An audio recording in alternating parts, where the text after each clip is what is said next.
We've all been there. Crying is just one of those fundamentally human things we do. But what if I told you there's more going on in a single teardrop than we ever imagined? What if tears are sending out secret messages that we can't even see or smell?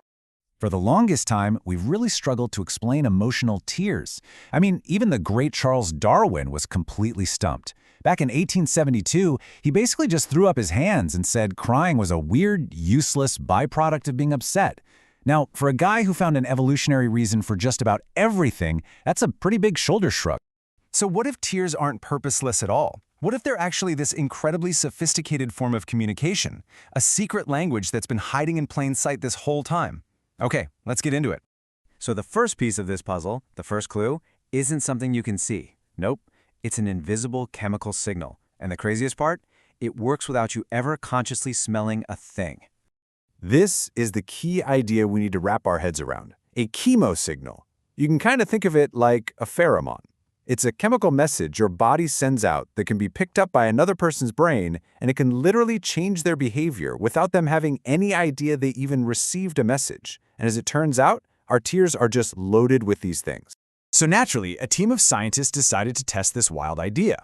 They really wanted to know, could the chemo signals and emotional tears have a real measurable effect on human behavior? And they decided to focus on one behavior in particular, aggression. To measure aggression, they used this really clever game. Here's how it worked. You're playing a game, trying to earn some money, but your opponent, who is secretly a computer, keeps unfairly stealing your cash. It's designed to make you mad, right? And then you get the choice to retaliate. You can take their money, even though you don't get to keep it. It's a pure act of revenge. And it's a fantastic way to measure raw, reactive aggression. Okay, so the researchers had a group of men play this game 2 different times.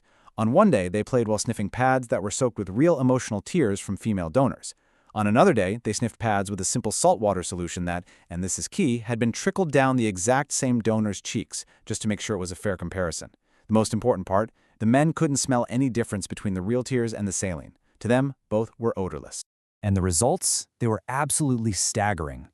When the men were sniffing the real tears, their aggressive, retaliatory behavior plummeted by an incredible 43.7%. That is a massive drop. The hidden chemical message in those tears was basically telling their brains, hey, stand down. And they had the brain scans to prove it.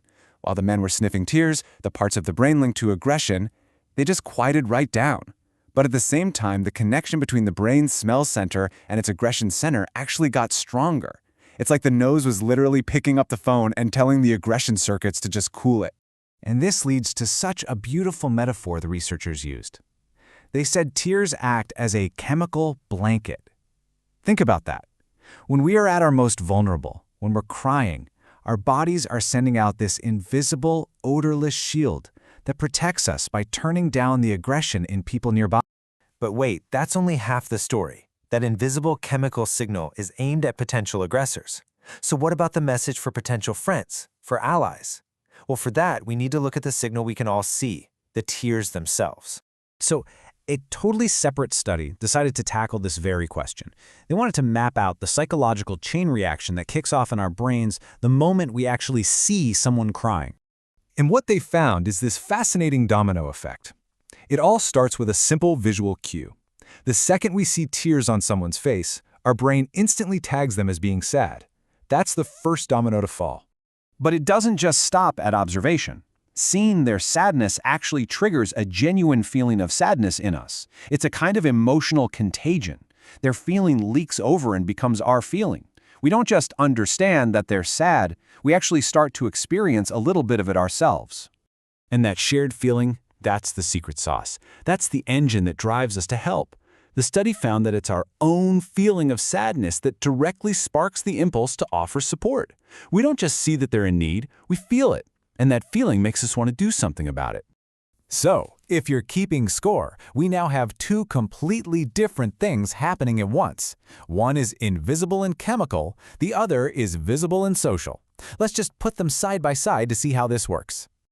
All right, look at how beautifully this breaks down. On one hand, you have the chemical signal. It's an odorless chemo signal that we pick up unconsciously. Its message is simple, stand down, and its effect is to lower aggression. Then you have the visual signal. It's a visual cue that we perceive consciously. Its message is help me, and its effect is to bring in support. 2 different signals for 2 different jobs. And this is the absolute genius of this system. A single act, crying, is broadcasting on 2 channels at the exact same time. To a potential threat who's standing close enough to pick up the chemo signal, it sends a de-escalating message. And to a potential friend who's looking on from across the room, it sends a powerful call for help. So, what's the big takeaway here?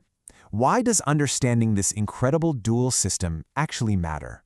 Well, it completely changes how we should think about crying. It is not a sign of weakness. It's not a loss of control. It is an incredibly sophisticated, ancient evolutionary tool that is literally designed for our survival.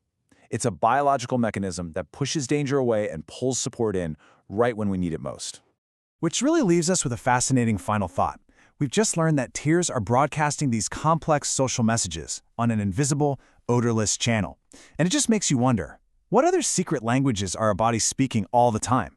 What other invisible signals are out there, shaping our lives and our relationships every single day?